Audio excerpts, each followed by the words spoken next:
बहुत समय पहले हिमालय के घने जंगल में टुनटुनी चिड़िया अपनी माँ सुंदरी कौवी और पिता कालू कौवे के साथ रहती थी। टुनटुनी का पिता खेती करके अपने परिवार का पेट पालता था।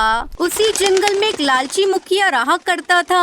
वो पक्षियों की उपजाऊ जमीन को धोखे से हड़प लेता था और जो पक्षी उसका विरोध करते उसे मारकर फेंक देता था। एक दिन कालू अपने खेत में काम कर रहा था, तभी मुखिया हरिया तोता अपने कुछ गुंडों के साथ वहाँ पहुँचता है। अरे कालू, अपना ये खेत मेरे नाम लिख दे। इसके बदले में मैं तेरा सारा कर्ज माफ कर दूंगा। कैसा कर्ज मुखिया जी? मैंने तो आपसे आज तक कोई कर्ज लिया ही नहीं। अच्छा, तूने मुझसे कर्ज नहीं लिया? ये देख कागजात। तूने मुझसे 1 लाख रुपए कर्ज लिया है। ब्याज मिलाकर कुल 3 लाख रुपए हो गए हैं। और ये देख, यहाँ तेरे पर के निशान भी लगे हैं। मालिक, ये सब झूठ है। आप मुझ गरीब पर ऐसा जुल्म मत कीजिए। अगर आपने ये खेत ले लिया तो मेरा परिवार भूखा मर जाएगा। कालू, अभी तक मैं तुझे प्यार से समझा रहा हूँ। अगर तू नहीं माना ना तो मेरे एक इशारे पर मेरे गुंडे तुझे स्वर्ग में पहुँचा देंगे। कालू कौवा मुखिया से मुकाबला नहीं कर सकता था। वो चुपचाप अपना खेत मुखिया के नाम कर देता है और घर आ जाता है। क्या बात है जी, आपकी तबीयत आज कुछ ठीक नहीं लग रही है। इतना सुनते ही कालू कौवा फूट फूट कर रोने लगता है। सुंदरी, सब बर्बाद हो गया। हमारे खेत पर मुखिया ने कब्जा कर लिया। वो तो कहता है मैंने उससे कर्ज लिया है, लेकिन मैं टुनटुनी की कसम खाकर कहता हूँ मैंने मुखिया से कोई कर्ज नहीं लिया। पिताजी, आप मेरे साथ मुखिया के घर चलिए। मैं उससे अपना खेत लेकर वापस आऊंगी। टुनटुनी चिड़िया अपने पिता के साथ मुखिया के घर जाती है। दुष्ट मुखिया, तूने मेरे पिता के खेत को क्यों हड़प लिया? जल्दी से उसे वापस कर दे, वरना तेरे लिए अच्छा नहीं होगा। अरे बाप रे, तेरी बेटी तो बहुत सुंदर है रे कालू। गुस्से में और खूबसूरत लगती है। ऐसा कर, तू इससे मेरी शादी कर दे। मैं तेरा खेत वापस कर दूंगा। देख लिया ना बेटी, ये मुखिया कितना घटिया है। अब चल यहाँ से। मैं दूसरों के खेत में मेहनत मजदूरी करके तुम लोगों का पेट पालूंगा। इस तरह कई दिन गुजर जाते हैं। कालू कौवा कड़कनाथ सेठ के खेत में मजदूरी करने लगता है। एक दिन टुनटुनी चिड़िया अपने पिता को भोजन देने जा रही थी, तभी उसे किसी की करहाने की आवाज आती है। पानी, कोई है? मुझे पानी पिला दो, बहुत प्यास लगी है। कोई पानी पिला दीजिए। टुनटुनी पास वाले खेत में जाकर देखती है तो झाड़ियों में घायल पक्षी पड़ा हुआ मिलता है। ये लीजिए बाबा, आप पानी पी लीजिए। टुनटुनी चिड़िया उस घायल पक्षी को पानी पिलाती है। बेटा, एक जंगली जानवर ने मुझ पर हमला कर दिया। बड़ी मुश्किल से मैंने अपने प्राण बचाए हैं। यहाँ से कुछ ही दूरी पर मेरा घर है। तू मेरे घर तक मुझे पहुँचा दे। टुनटुनी चिड़िया उस घायल पक्षी को उसके घर तक पहुंचा देती है। थोड़ी देर बाद वो पक्षी टुनटुनी को लाकर एक पोटली देता है और उससे कहता है, बेटा, तूने मेरी जान बचाई है। ये ले, ये तेरा इनाम है। इसमें मटर के जादुई बीज हैं। तू इसे ले जाकर अपने खेत में या आंगन में बिखेर देना। टुनटुनी घर आकर सारे बीज अपने आंगन में बिखेरने लगती है। अरे टुनटुनी, ये तू क्या कर रही है? माँ, ये जादुई मटर के बीज हैं। मैंने घायल जिगर बाबा को पानी पिलाया था, उन्होंने ही मुझे बीज दिए हैं। कुछ ही दिनों में टुनटुनी के आंगन में छोटे छोटे पौधे उगाते हैं और उस पर हरे हरे मटर लग जाते हैं। पौधों पर लगी मटर को देखकर पूरा परिवार खुश हो जाता है और उन मटर को बेचकर कालू कौवे की आर्थिक स्थिति ठीक हो जाती है। फिर सभी खुशी खुशी रहने लगते हैं। ये कहानी शिमला जंगल की है। उस जंगल में बहुत सारी चिड़िया रहती थी। उसी जंगल में टुनटुनी नाम की चिड़िया थी। टुनटुनी चिड़िया अपने पति बंटी कबूतर के साथ एक पेड़ पर रहती थी। उसी जंगल में कालू कौवा रहता था। वो बहुत ही दुष्ट कौवा था। जब भी कोई पक्षी अंडा देता था तो कालू कौवा छुपके से जाकर अंडा चुरा लेता था और नीचे फेंक देता था, जिससे कि अंडा फूट जाता था। सारे पक्षी कालू कौवे से बहुत परेशान थे। एक दिन की बात है, टुनटुनी चिड़िया चिड़िया अपने पति बंटी कबूतर से कहती है, सारे पक्षियों के अंडे कालू कौवा चुरा कर ले जाता है, या तो फिर उन्हें वही घोंसले में फोड़ देता है। और मैं नहीं चाहती कि मेरे बच्चे पैदा होने से पहले ही मर जाएं। तुम चिंता क्यों करती हो टुनटुनी, मैं तुम्हारे संग हूँ ना। देखता हूँ वो काला दुष्ट कौवा कैसे हमारे अंडों को चुरा कर लेके जाता है। और देखना जल्दी हमारी गोद में हमारे 2 नन्हे नन्हे बच्चे होंगे। कितने वर्षों की तपस्या के बाद तुम अंडे दे पाई हो। मुझे तो हर समय यही परेशानी खाई जा रही है। कुछ दिनों तक हमें अपने अंडों की बड़ी सावधानी से रक्षा करनी होगी। एक बार अंडे से बच्चे निकल आए फिर कोई चिंता नहीं, हम अपने अंडों को कुछ नहीं होने देंगे। तुम चिंता न करो और ज्यादा सोचो मत, मैं तुम्हारे संग हूँ ना। हमारे अंडों को कोई नुकसान नहीं पहुँचाएगा। और देखना हमारे बच्चे भी जल्दी ही इस दुनिया में आएंगे। चलो अब मैं जंगल की ओर जा रहा हूँ, थोड़ा दाना पानी लाता हूँ। तुम अपने और अंडों का अच्छे से ध्यान रखना। ये कहकर बंटी कबूतर वहाँ से उड़ता हुआ जंगल की ओर चला जाता है। इधर टुनटुनी चिड़िया अपने अंडों की रक्षा करते हुए घोंसले में बैठी हुई सोच रही थी कि कहीं वो कालू दुष्ट कौवा वहाँ आकर उसके अंडों को न चुरा कर ले जाए। तभी वो दुष्ट काला कौवा वहाँ आता है। टुनटुनी चिड़िया उस दुष्ट कौवे को देखकर घबरा जाती है। अच्छा, तो तू अपने अंडों की यहाँ रक्षा करने बैठी है, पर तुझे क्या लगता है कि मैं तेरे अंडे को यहाँ से चुरा नहीं सकता? कालू कौवे, अगर तुम आगे बढ़े तो मैं तुम्हारा यही सर्वनाश कर दूंगी।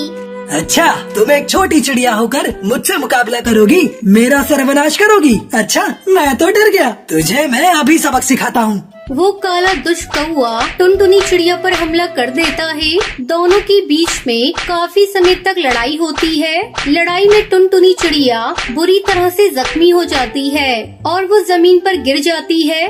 टुनटुनी चिड़िया, अब तेरे अंडों को मुझसे कौन बचाएगा? मुझसे मुकाबला करने चली थी तू, मेरा सर्वनाश करने वाली थी तू। अब क्या हुआ? खुद ही जमीन पर जख्मी हालत में पड़ी हो। देखो, कोई नुकसान मत पहुंचाना, मैं तुम्हारे आगे हाथ जोड़ती हूँ। तुम मेरे सामने कितना भी गिड़गिड़ाओ, पर मैं तुम्हारे अंडों को यहाँ से लेकर ही जाऊंगा। आज कोई तुम्हारे अंडों को मुझसे नहीं बचा पाएगा। वो काला दुष्ट कौवा टुनटुनी चिड़िया की एक नहीं सुनता और उसके दोनों अंडों को उठाकर अपने साथ लेकर चला जाता है। टुनटुनी चिड़िया उस काले कौवे के सामने गिड़गिड़ाती रही, पर उस काले कौवे को जरा सी भी चिड़िया पर दया नहीं आई। तभी बंटी कबूतर उड़ता हुआ टुनटुनी चिड़िया के पास आता है। क्या हुआ टुनटुनी, क्या हुआ? तुम रो क्यों रही हो? क्या हुआ तुम्हें?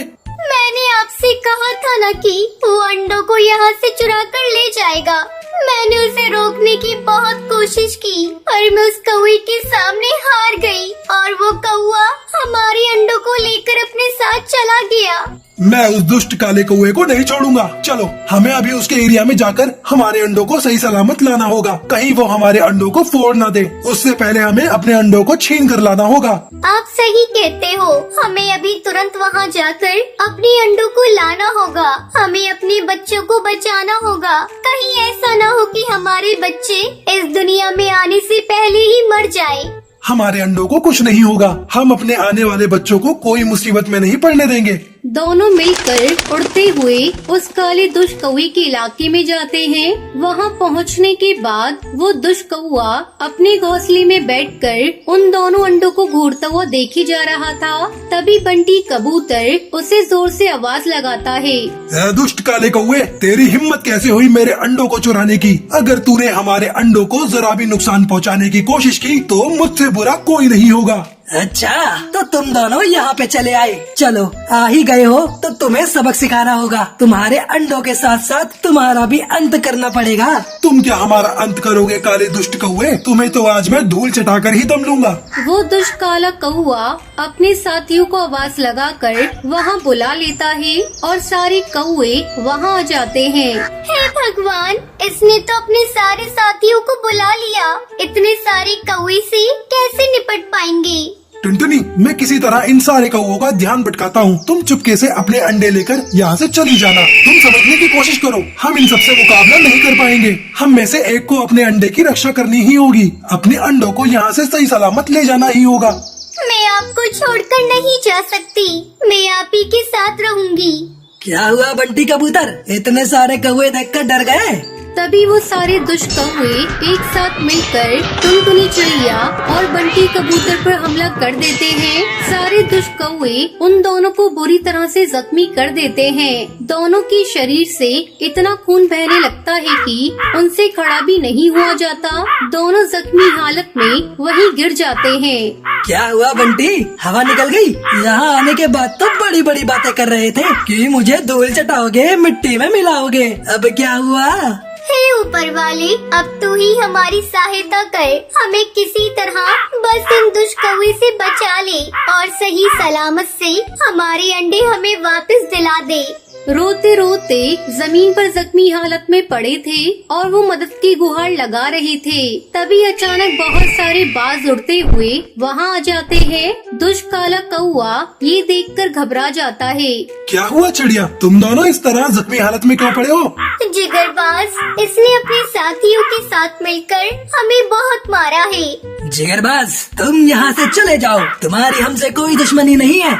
दुश्मन तो तू है इस समय हमारा। सीधे तरीके से इन मासूम चिड़ियों के अंडे वापस कर दो, वरना हम तुम्हें बहुत मारेंगे। लगता है तुम सारे बाज को भी आज सबक सिखाना होगा। बड़े हमदर्द बन रहे हो ना इस चिड़िया के।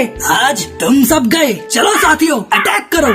ये तो समय ही बताएगा अब कौन किसे धूल चटाता है। सारे बाज मिलकर उन काले कौवे पर हमला कर देते हैं और सारे काले कौवे को बुरी तरह से जख्मी कर देते हैं। चिड़िया उड़ते हुए अपने अंडों के पास जाती है और बंटी और टुनटुनी चिड़िया दोनों मिलकर अपने अंडों को सही सलामत उठा लेते हैं। आज आप सब न होते तो शायद हम उस दुष्ट कौवे से कभी अपने अंडों को नहीं बचा सकते थे। आप सभी के कारण आज हमारे अंडे सही सलामत हैं। हम आपका ये एहसान जीवन भर नहीं भूलेंगे।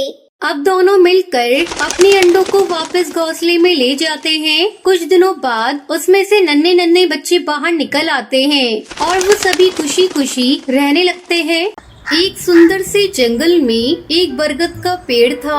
उसी पेड़ पर एक टुनटुनी नाम की चिड़िया ने अपना घोंसला बना रखा था। उसी पेड़ पर एक कालू कौवा था जो अपने छोटे छोटे बच्चों के साथ रहता था।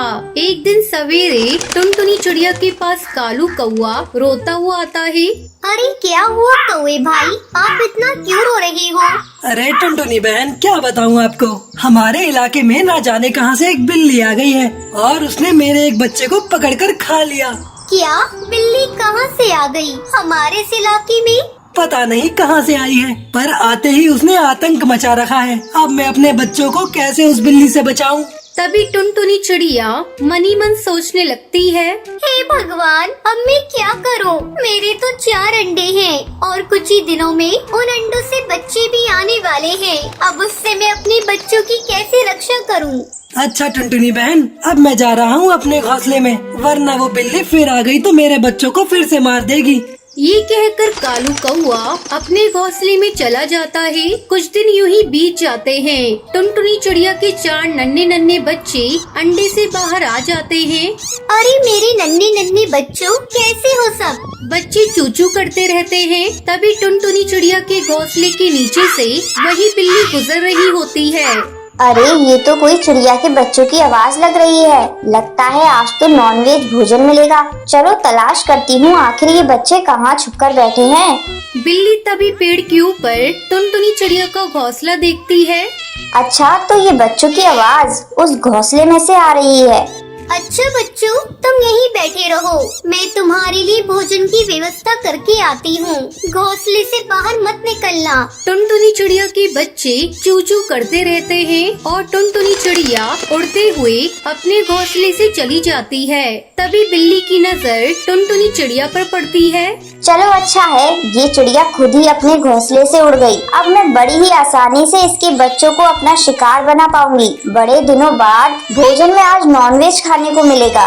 बिल्ली अपनी कातिलाना अदा से धीरे धीरे पेड़ के ऊपर चढ़ती है और वो धीरे धीरे टुनटुनी चिड़िया के घोंसले के पास पहुंच जाती है। घोंसले में टुनटुनी चिड़िया के 4 नन्हे नन्हे बच्चे चींची कर रहे थे।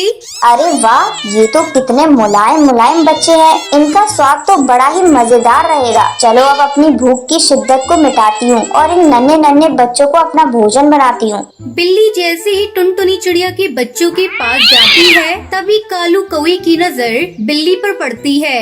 अरे अरे, ये तो वही राक्षस बिल्ली है जिसने मेरे बच्चों को पकड़कर खा लिया था। अब तो ये टुनटुनी चिड़िया के घोंसले के पास आ गई है, उसके बच्चों को खाने के लिए जा रही है। मुझे कैसे भी करके टुनटुनी चिड़िया के नन्हे नन्हे बच्चों की सहायता करनी होगी। कालू कौवा उड़ता हुआ तेजी से टुनटुनी चिड़िया के घोंसले के पास जाता है।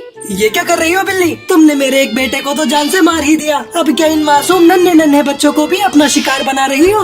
इतने नन्हे नन्हे बच्चों को खाने का मजा ही कुछ और होता है।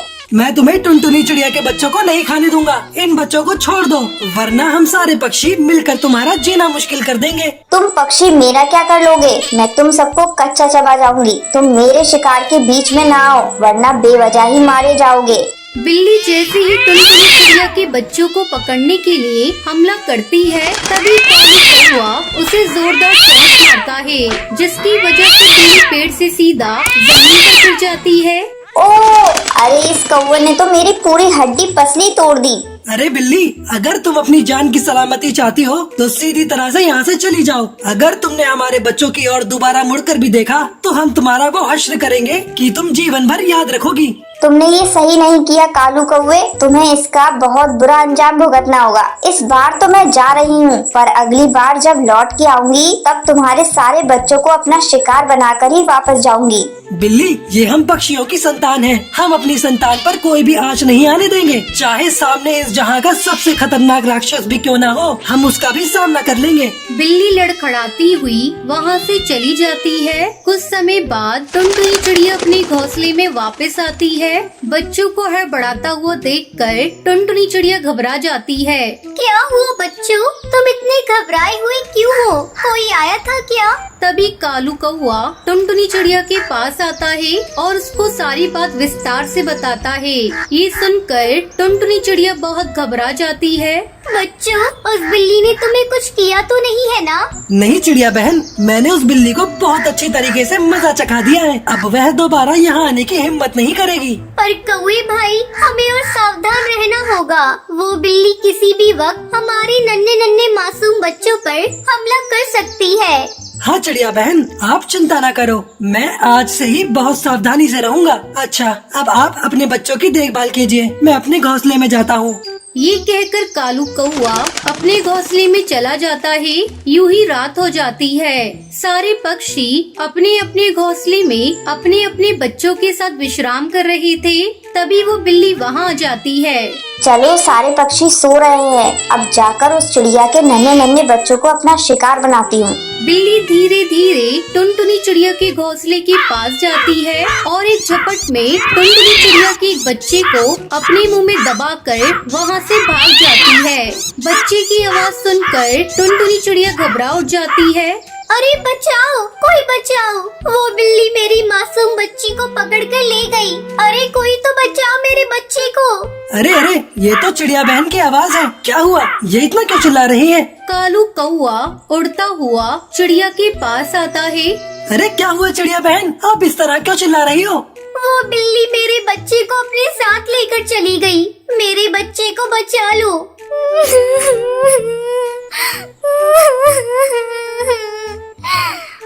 आप रोइए मत चिड़िया बहन, अब रोने से कोई फायदा नहीं। वो बिल्ली यहाँ से काफी दूर चली गई है और अब तक तो उसने आपके बच्चों को मार भी दिया होगा। अब हमें उस बिल्ली का कुछ न कुछ तो करना होगा। उस बिल्ली का हमेशा हमेशा के लिए खात्मा करना होगा। मैं उस बिल्ली को छोड़ूंगी नहीं। चलिए बहन, ये समय जोश से नहीं होश से काम लेने का है। मेरे पास एक उपाय है जिससे हम उस बिल्ली का हमेशा हमेशा के लिए खात्मा कर देंगे। कैसा उपाय भाई?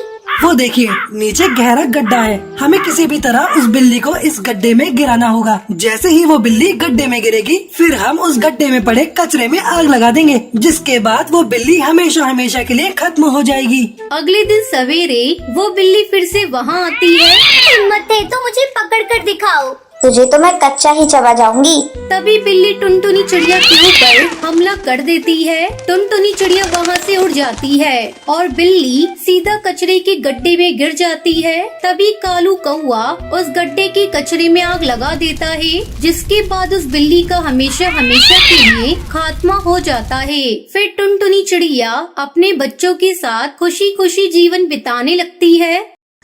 ये कहानी टुनटुनी नाम की बहुत ही प्यारी सी चिड़िया की है जो सुंदरवन नाम के जंगल में रहा करती थी। टुनटुनी चिड़िया एक अनाथ चिड़िया थी जिसके माता पिता उसे दुनिया में अकेला छोड़कर चले गए थे। बेचारी टुनटुनी चिड़िया बहुत ही कठिन समय गुजार रही थी। उसके 2 वक्त के भोजन का इंतजाम भी बहुत मुश्किल से हुआ करता था। एक दिन सभी पक्षी अपने अपने माता पिता के साथ आराम से अपने घोंसले में बैठे थे और टुनटुनी चिड़िया उन्हें देखकर सोचने लगती है, मैं कैसी चिड़िया हूँ जिसे माता पिता का प्यार मिलना तो दूर, मैंने तो कभी माता पिता का चेहरा ही नहीं देखा।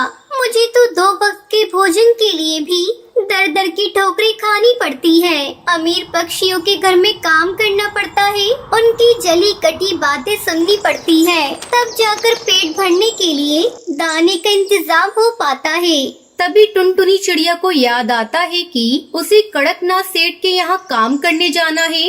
आज तो मेरी तबीयत भी ठीक नहीं है, लेकिन अगर मैं काम पर नहीं गई तो कड़कनाथ सेठ मेरी तनख्वाह काट लेगा। पहले से ही मुझ पर इतना कर्ज है, अगर तनख्वाह भी पूरी नहीं मिली तो घर का खर्चा चलाने के लिए मुझे फिर से उधार लेना पड़ेगा। ऐसा सोचकर टुनटुनी चिड़िया कड़कनाथ सेठ के यहाँ काम करने के लिए पहुँच जाती है। अरे टुनटुनी चिड़िया, कितनी बार तुमसे कहा है कि ठीक समय से काम पर आया करो, लेकिन अब तो ये तुम्हारा रोज का काम हो गया है। अब कल से तुम्हें काम पर आने की कोई जरूरत नहीं है। नहीं नहीं सेठ जी, मुझे काम से मत निकालिए, मैं पहले से ही बहुत परेशान हूँ। अगर आपने मुझे काम से निकाल दिया तो मेरा घर कैसे चलेगा। वो पिछले कुछ दिनों से मेरी तबीयत खराब चल रही है, इसलिए मुझे आपके यहाँ पहुँचने में देर हो रही है। मुझे माफ कर दीजिए सेठ जी, आगे से ऐसा कभी नहीं होगा, लेकिन मुझे काम से मत निकालिए। देख टुनटुनी, चुपचाप यहाँ से चली जा, मुझे सिर्फ काम से मतलब है। तू रोज रोज ऐसे ही बीमार होती रहेगी तो मेरे घर का काम कौन करेगा। टुनटुनी चिड़िया कड़कनाथ सेठ के आगे बहुत विनती करती है, लेकिन कड़कनाथ सेठ उसे काम से निकाल देता है। बेचारी टुनटुनी चिड़िया रोती हुई अपने घोंसले में लौट आती है। हे भगवान, मकान मालिक हरिया काका भी कुछ ही देर में आते होंगे। अगर मैं आज उनका किराया नहीं दे पाई तो वो मुझे अपने घर से बाहर निकाल देंगे। हे भगवान, ये कैसी परीक्षा है। एक तरफ तो मेरा काम चला गया, दूसरी तरफ मेरे सर पर घर का किराया आ गया है। लगता है आज ये मकान भी चला जाएगा। अब मैं क्या करूँगी, कहाँ जाऊँगी। तभी हरिया काका वहाँ अपने मकान का किराया लेने पहुँच जाते हैं। टुनटुनी, ला पिछले 3 महीने का किराया निकाल, और आज मैं तेरा कोई बहाना नहीं सुनने वाला। आज तो मैं पैसे लेकर ही जाऊंगा, नहीं तो तेरा ये टूटा फूटा सामान निकाल कर इसे घर से बाहर फेंक दूंगा। मैंने ये घोंसला किराए पर दिया था, खैरात में नहीं। काका, बस कुछ दिन की मोहलत और दे दीजिए, मैं आपका सारा किराया चुका दूंगी। भगवान के लिए इस घर से बाहर मत निकालिए, मेरा इस दुनिया में कोई भी नहीं है, मैं कहाँ जाऊंगी। हरिया काका टुनटुनी चिड़िया की कोई बात नहीं सुनता है और उसे किराए के घोंसले से बाहर निकाल देता है। अब मैं क्या करूं, कहाँ जाऊं? मेरे पास तो सर छुपाने की जगह भी नहीं बची है और किराए पे घर लेने के लिए मेरे पास पैसे भी नहीं है। काश मैं कोई छोटा सा घर बना पाती जिससे कोई मुझे उस घर से बाहर ना निकाल पाता।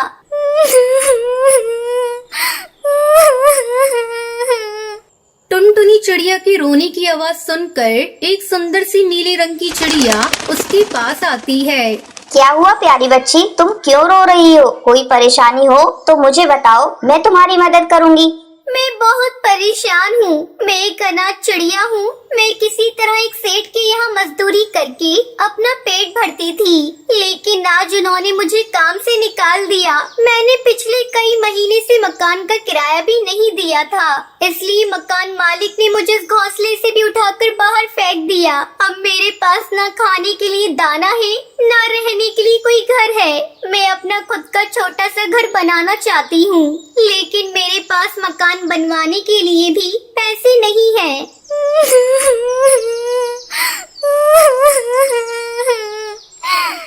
इतना कहकर टुनटुनी चिड़िया फूट फूट कर रोने लगती है।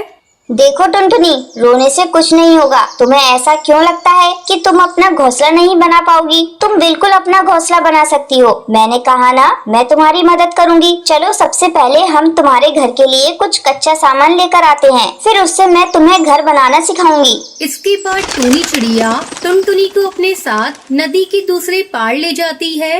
चलो टुनटुनी, जल्दी से ये सुनहरे रंग की मिट्टी को अपनी चोंच में उठा लो। इसी सुनहरी मिट्टी से मैं तुम्हारे लिए घोंसला बनाऊंगी। लेकिन ये कौन सी जगह है? मैं तो यहाँ पहले कभी नहीं आई हूँ। ना ही मैंने आज तक इतनी चमकदार मिट्टी देखी है। हाँ टुनटुनी, तुम ऐसा समझ लो कि ये मिट्टी सिर्फ तुम्हारा घर बनाने के लिए ही है। इस जंगल में किसी और को इस मिट्टी के बारे में नहीं पता है। इस मिट्टी के बारे में कभी किसी को मत बताना, और ये तुम्हारे और मेरे बीच का सीक्रेट है।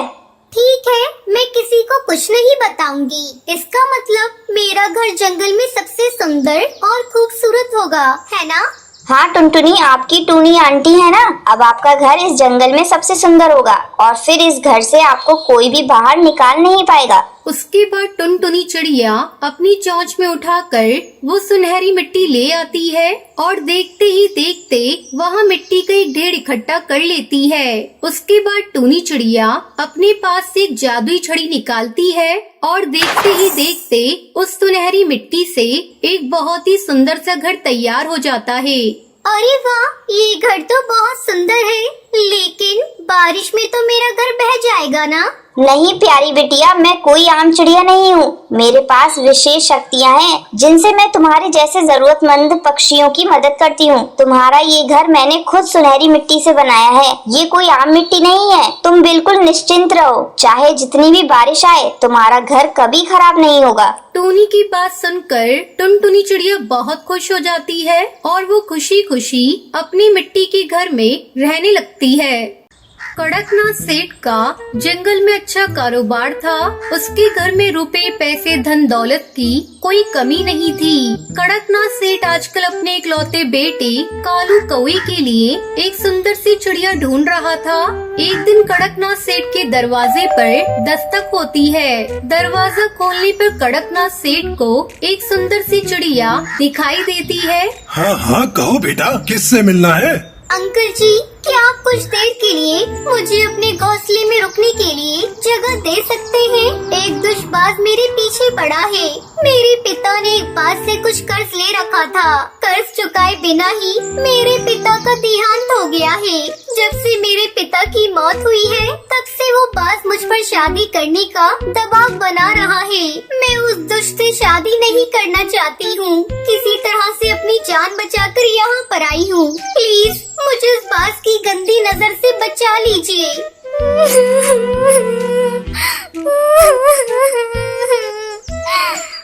इतना कहकर टुनटुनी चिड़िया फूट फूट कर रोने लगती है।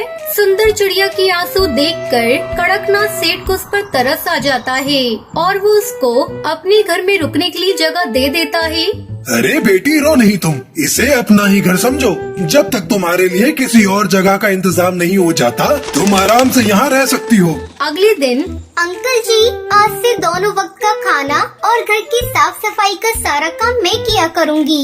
अब आपने मुझे घर में रखा है, तो मेरा भी तो कुछ फर्ज बनता है ना, मैं भी आपके काम में हाथ बटाऊं। देखते ही देखते चंद ही दिनों में टुनटुनी चिड़िया कड़कनाथ और उसके बेटे का दिल जीत लेती है। अरे, जिस बहू की तलाश में इतने दिनों से कर रहा था, मुझे लगता है टुनटुनी के रूप में मुझे वो बहू मिल गई है। अगर तुम्हें पसंद हो तो मैं टुनटुनी से तेरी शादी की बात चलाऊं? हाँ पापा, टुनटुनी तो मुझे भी बहुत अच्छी लगती है। अगर वो शादी करके हमारे घर आ जाएगी तो हमारा घर तो सच में स्वर्ग जैसा सुंदर हो जाएगा। उसके बाद कालू कौआ और टुनटुनी की शादी की तैयारियां शुरू हो जाती है।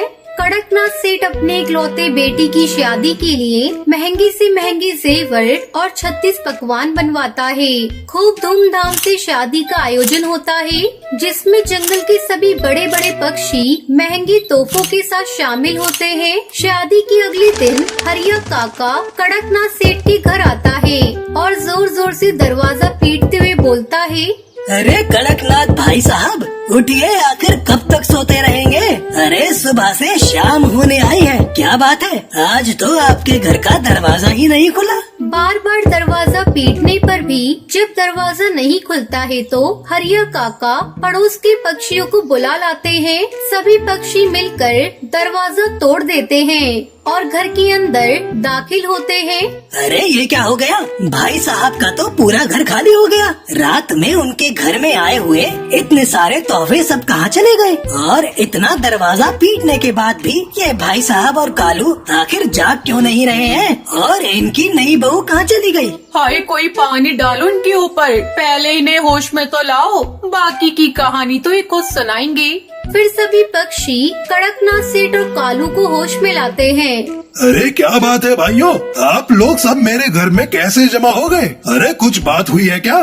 नहीं भाई साहब, बात तो आप बताओ, आखिर हुआ क्या है? आप दोनों बाप बेटे बेहोश क्यों पड़े थे? और आपकी बहू कहाँ गई? आपका पूरा घर भी खाली पड़ा है। अपने घर की हालत देखकर और अपनी बहू टुनटुनी को यूँ गायब देखकर वो दोनों सारा माजरा समझ जाते हैं और सर पकड़कर रोने लगते हैं। हाय हाय, मैं तो लुट गया, मैं बर्बाद हो गया। अरे वो कोई मजबूर चिड़िया नहीं थी, अरे वो तो एक लुटेरी दुल्हन थी जो पूरा प्लान बनाकर आई थी और मेरा सारा रुपया पैसा और धन दौलत लूट कर भाग गई। अब मैं क्या करूँगा? उसे कहाँ ढूंढूंगा? अरे मैंने उस पर भरोसा किया और उसने मेरे साथ इतना बड़ा विश्वासघात किया। कड़कनाथ सेठ इतने बड़े धोखे से उभर नहीं पाता और कुछ ही दिनों में सदमे से उसकी मौत हो जाती है। इस घटना के कुछ दिनों बाद पासी के जंगल के पक्षी आपस में बातें कर रहे थे। अरे दोस्तों, क्या आज ये अखबार पढ़ा? अरे ये देखो, आज के अखबार में क्या खबर छपी है? शहर से आए हुए एक करोड़पति कबूतर को गांव की सीधी सादी सी चिड़िया की जरूरत है। ना कोई दहेज, ना कोई बंधन, बस सादगी से शादी करके अपने साथ शहर ले जाना चाहते हैं। अरे भाई, पूरे जंगल में ये खबर फैला दो। अरे क्या पता हमारे जंगल के किसी पक्षी का भविष्य ही संवर जाए। देखते ही देखते बंटी कबूतर से जंगल की सभी चिड़ियाएं मिलने आने लगती हैं। बंटी कबूतर सभी चिड़ियाओं में से सुंदर सी चिड़िया को पसंद कर लेता है जिसका नाम टूनी होता है। शादी वाले दिन फेरों के समय बंटी कबूतर सभी पक्षियों से कहता है, पक्षियों, आज मैं बहुत ही खुश हूँ। मेरे पास धन दौलत रुपए की कोई कमी नहीं है। मैंने जीवन में बहुत रुपया कमाया है। बस एक सुंदर और सुशील जीवन साथी की जरूरत थी जो कि टूनी से मिलने के बाद पूरी हो गई है। आज से मेरी सारी संपत्ति की आधी मालकिन मेरी पत्नी होगी। वैसे तो मेरा इस दुनिया में कोई नहीं है, लेकिन फेरों से पहले मैं चाहता हूँ कि मेरा इकलौता भाई जो अभी अभी शादी में पहुँचा है वो पहले मेरी दुल्हन को देख ले, उसके बाद ही मैं फेरे लूंगा। उसके बाद बंटी कबूतर का भाई कालू आकर दुल्हन बनी टूनी का चेहरा देखता है। अरे मैं तो मर गई। इतना कहकर टुनटुनी चिड़िया वहाँ से भागने लगती है। अरे भाग क्या रही हो मेरी प्यारी दुल्हनिया? और कितने नाम बदलोगी? अब तुम खुद अपनी कहानी सुनाओगी या मैं सुनाऊं? उसके बाद बंटी कबूतर सभी पक्षियों को टुनटुनी के बारे में बताता है। पक्षियों, ये जो दुल्हन टूनी है इसका नाम कोई टूनी वूनी नहीं है। यह एक लुटेरी दुल्हन है जो अमीर और पैसे वाले पक्षियों को पहले ढूंढती है और फिर उनसे शादी करने का ढोंग रचाती है। उसके बाद शादी की रात को पूरे परिवार को बेहोशी की दवा खिलाकर सारा रुपया और पैसा लेकर वहाँ से रफू चक्कर हो जाती है। इस लुटेरी दुल्हन ने मेरे बचपन के दोस्त कालू कौए को भी ऐसे ही फंसाया था, जिसके कारण उसके पिता इस दुनिया को छोड़कर चले गए। बस तभी से मैंने इस लुटेरी दुल्हन को पकड़ने का निश्चय किया और अखबार में एक विज्ञापन निकाला। मैं जानता था कि ये जरूर मुझसे शादी करने के लिए आएगी। बस इस तरह मैंने योजना बनाई और इस लुटेरी दुल्हन को सबके सामने ले आया। बंटी कबूतर की बात सुनकर सभी पक्षी उस लुटेरी दुल्हन को पुलिस के हवाले कर देते हैं। बाद में कालू को उसके घर से अपना लूटा हुआ रुपया और जेवर भी वापस मिल जाता है। फिर वो अपने दोस्त बंटी कबूतर के साथ खुशी खुशी रहने लगता है। केरला के जंगल में टुनटुनी चिड़िया अपने पति कालू कौवे और अपनी एक बेटी पिंकी के साथ रहती है। कालू को सिर्फ एक ही काम आता है और वो है टुनटुनी चिड़िया की कमाई के पैसों से शराब पीना और टांगे पसार कर सो जाना। टुनटुनी बेचारी दूसरों के घरों में झाड़ू पोछा करके किसी तरह घर का खर्च चलाती और अपनी बेटी को पढ़ाती लिखाती। एक बार की बात थी, मानसून शुरू हो गया था। जंगल में लगातार बारिश हो रही थी। तभी टुनटुनी चिड़िया की बेटी स्कूल से भीगते हुए घर आई।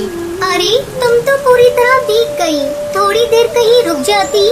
माँ, मैंने बहुत देर इंतजार किया लेकिन बारिश रुकी ही नहीं। हमें लगा ज्यादा देर हो जाएगी तो आप परेशान हो जाएंगी।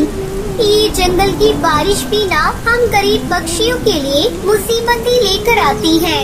माँ, तुमने पिछले साल कहा था कि मुझे छतरी ला दोगी। अगर वो ला दो तो मैं नहीं भीगूंगी। हाँ बेटा, मैं अगले महीने ला दूंगी। टुनटुनी चिड़िया ने अपनी बच्ची को कह तो दिया था, लेकिन कालू की शराब और घर के खर्चों से पैसे बचते ही कहाँ थे जो वो उसके लिए छतरी लाती। तभी कालू हाथ में शराब की बोतल लेकर भीगते हुए अपने घर आया। टुनटुनी, अरे ओ टुनटुनी, कहाँ मर गई है तू? मर जाती तो सही रहता, कम से कम तुमसे पीछा तो छूटता। ये तू क्या बकवास कर रही है?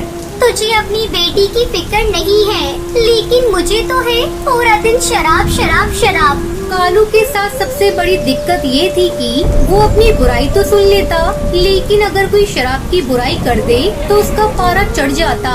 उसने गुस्से में टुनटुनी को जोर से मार दिया। मुफ्तखोर चिड़िया, तू क्या समझती है अपने आप को? मैंने कितनी बार कहा कि मेरी शराब को एक शब्द भी बोला तो मुझसे बुरा कोई नहीं होगा।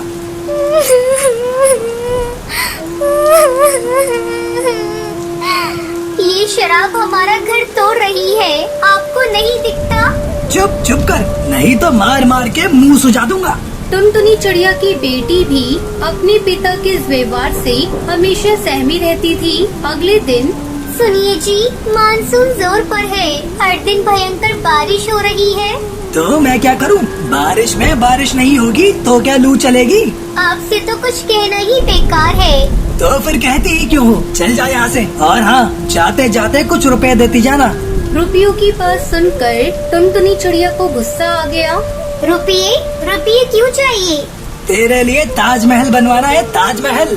देखो जी, मेरे पास आपकी शराब के लिए बिल्कुल भी पैसे नहीं हैं। कुछ पैसे पड़े भी हैं तो वो घर खर्च के लिए हैं। देख नहीं रहे, सारे डिब्बे खाली पड़े हैं। बारिश की हालत आप देख ही रही हो। अगर यूं ही होती रहेगी तो बाहर निकलना मुश्किल हो जाएगा। इसलिए मैं चाहती हूँ कि कुछ राशन खरीद कर रख लिया जाए ताकि आगे दिक्कत ना हो। टुनटुनी की बात सुनकर कालू कौवे को बहुत गुस्सा आया, लेकिन उसने सोचा कि अगर वो इस समय गुस्सा दिखाएगा तो वो गुस्सा उस पर ही भारी पड़ जाएगा और टुनटुनी चिड़िया उसे पैसे नहीं देगी। इसलिए उसने उससे बहुत प्यार से बात करते हुए कहा कि टुनटुनी, मैं बहुत ही बुरा कौवा हूँ। मुझे पता है तुझे हम सबकी फिक्र है। कालू की अचानक से बदले व्यवहार से टुनटुनी चिड़िया सोचने लगी कि ये इनको अचानक क्या हो गया है, और वो कालू से कहती है, आपको पता है पिंकी के पास छतरी भी नहीं है। वो बेचारी हर दिन भीगते हुए स्कूल से घर आती है। टुनटुनी, भगवान के लिए ये सब बातें मुझे मत बता। मैं जानता हूँ कि मेरे शराब पीने के कारण तुम लोगों को ये सब मुसीबतें उठानी पड़ती हैं, लेकिन मैं वादा करता हूँ आज के बाद शराब को हाथ नहीं लगाऊंगा। मैं सच कह रहा हूँ, तेरे सर की कसम। कालू ने वैसे तो ये वादा कई बार किया था, लेकिन निभाया नहीं। फिर भी टुनटुनी चिड़िया ने सोचा, चलो एक मौका से और दे देती हूँ। फिर वो काम पर जाने लगी। उसे काम पर जाते देख कालू ने कहा, सुनो, तुमने कहा कुछ पैसे हैं तुम्हारे पास, वो मुझे दे दो। मैं राशन का सामान और पिंकी के लिए छतरी लेता आऊंगा, ठीक है ना? टुनटुनी चिड़िया एक बार फिर से कालू की बातों में आ गई और राशन के सारे पैसे उसे दे दिए। फिर वो काम पर चली गई। बड़ी आई घर का राशन लाने वाली।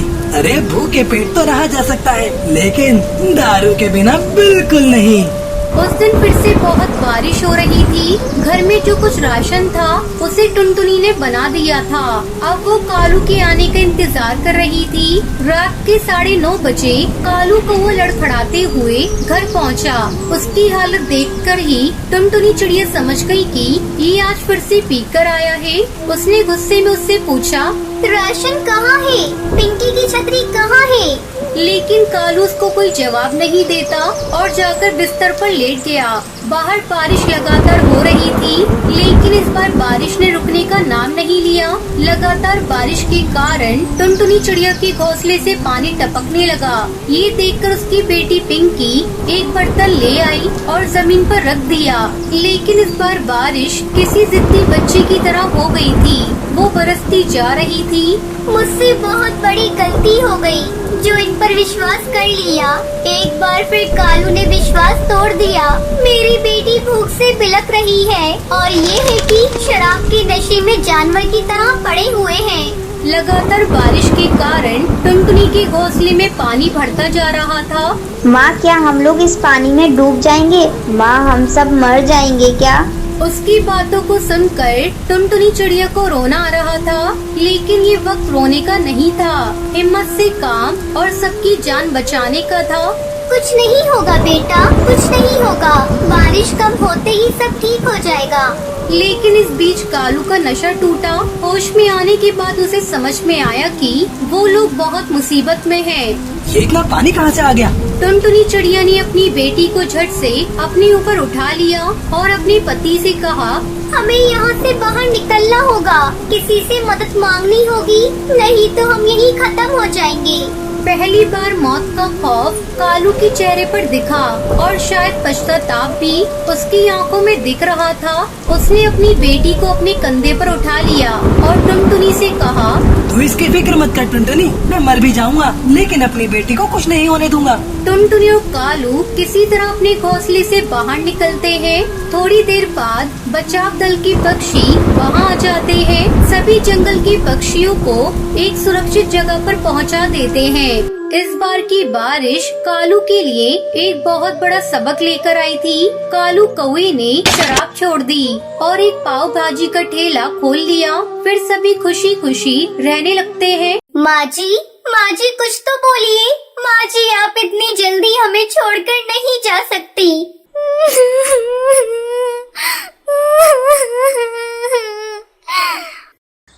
बहुत समय पहले अफ्रीका के जंगल में टूनी चिड़िया अपनी दो बहुओं के साथ रहती थी। कुछ दिनों से उसकी तबीयत खराब चल रही थी। वो अपने दोनों बेटे और बहुओं को अपने पास बुलाती है। मेरे बच्चों, मुझे लगता है अब मैं ज्यादा दिनों तक जिंदा नहीं रह पाऊंगी। मैं चाहती हूँ अपने जीते जी सारी जमीन जायदाद तुम दोनों में बराबर बराबर बांट दूं। अरे माँ जी, आप अपने मुँह से ये क्या अपशगुनी बातें बोल रही हैं? मरे आपके दुश्मन, आप जल्दी ठीक हो जाएंगी। नहीं टुनटुनी बहू, मेरा बुलावा ऊपर वाले के यहाँ से आ गया है। अपने जीते जी बंटवारा कर दूंगी तो चैन से मर सकूंगी। हाँ माँ जी, आप बिल्कुल सही कह रही हैं। वैसे भी आपको देखकर लगता है आप बस 1-2 दिनों की ही मेहमान हैं। आप ऐसा करिए, ये घर मेरे नाम कर दीजिए और जंगल के बाहर वाली जमीन टुनटुनी और कालू कौवे को दे दीजिए। लूसी बहू, ये तुम क्या कह रही हो? वो जमीन तो बंजर है। उस जमीन पर कई सालों से खेती नहीं हुई है। तो क्या हुआ? कालू हट्टा कट्टा है, मेहनत करेगा तो बंजर जमीन भी उपजाऊ हो जाएगी। माँ जी, लूसी भाभी को जो चाहिए वो दे दीजिए। हम लोगों को कुछ नहीं चाहिए। टुनटुनी बहू, तुम बहुत अच्छी हो। पिछले जन्म में मैंने जरूर कोई पुण्य किया होगा जो तुम्हारी जैसी बहू मुझे मिली। दोनों बेटे और बहुओं को उनका हिस्सा देकर टूनी चिड़िया राहत की सांस लेती है। टुनटुनी, ऐसा करो, तुम माँ जी को अपने साथ लेती जाओ। मुझे कुछ दिनों अपने मायके जाना है। अगर मैं चली गई तो माँ जी की देखभाल कौन करेगा? ठीक है भाभी, आप बेफिक्र होकर अपने मायके जाइए। मैं माँ जी का ख्याल रख लूंगी। कालू कौवा अपनी माँ और पत्नी के साथ एक छोटा सा घोंसला बनाकर रहने लगता है। इस तरह कुछ दिन गुजर जाते हैं। एक दिन कालू कौवा टुनटुनी चिड़िया से कहता है, टुनटुनी, चलो खेत की सफाई करके सारे कंकड़ पत्थर हटा देते हैं। फिर माँ का आशीर्वाद लेकर बैगन की खेती करेंगे। ये तो आपने बहुत अच्छा सोचा है जी। देर करने से कोई फायदा नहीं। हम आज से ही खेत की सफाई शुरू कर देते हैं। दोनों पति पत्नी मिलकर खेत का सारा कंकड़ पत्थर हटाकर उसकी सफाई करते हैं। फिर उसमें मिट्टी और खाद डालते हैं।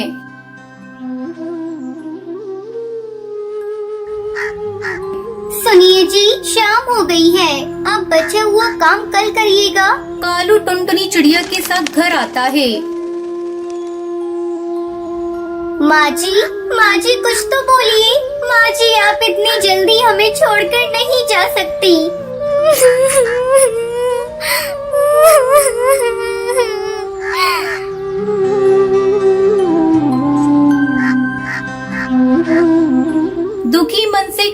कौआ अपनी माँ को खेत में ही दफना देता है। माँ, अपना आशीर्वाद सदा हम पर बनाए रखना। अगले दिन कालू अपने खेत में बैंगन के छोटे छोटे पौधे लगा देता है और दिन रात उसकी अच्छी तरह से देखभाल करने लगता है। देखते ही देखते उसके खेत में सुंदर सुंदर बैंगन की फसल लहराने लगती है। देख रही हो जी, अपने खेत में बैंगन कितने सुंदर लग रहे हैं। फसल इतनी अच्छी आई है कि विश्वास ही नहीं हो रहा है कि ये खेत बंजर था। आपने बहुत मेहनत की है। आज माँ जी जिंदा होती तो इस फसल को देखकर बहुत खुश होती। कालू को वो अपने खेत से बैंगन तोड़कर शहर की मंडी में बेच देता और पैसे लाकर टुनटुनी को दे देता है। टुनटुनी चिड़िया, इन पैसों को ले जाकर एक बक्से में रख दो। मैंने एक जमीन के बारे में बात की है, जल्द ही मैं उस जमीन को खरीद लूँगा। खुशी खुशी टुनटुनी चिड़िया उन पैसों को ले जाकर एक बक्से में रख देती है। टुनटुनी और उसका पति बैंगन की खेती करके खुशी खुशी अपनी जिंदगी बिताने लगते हैं।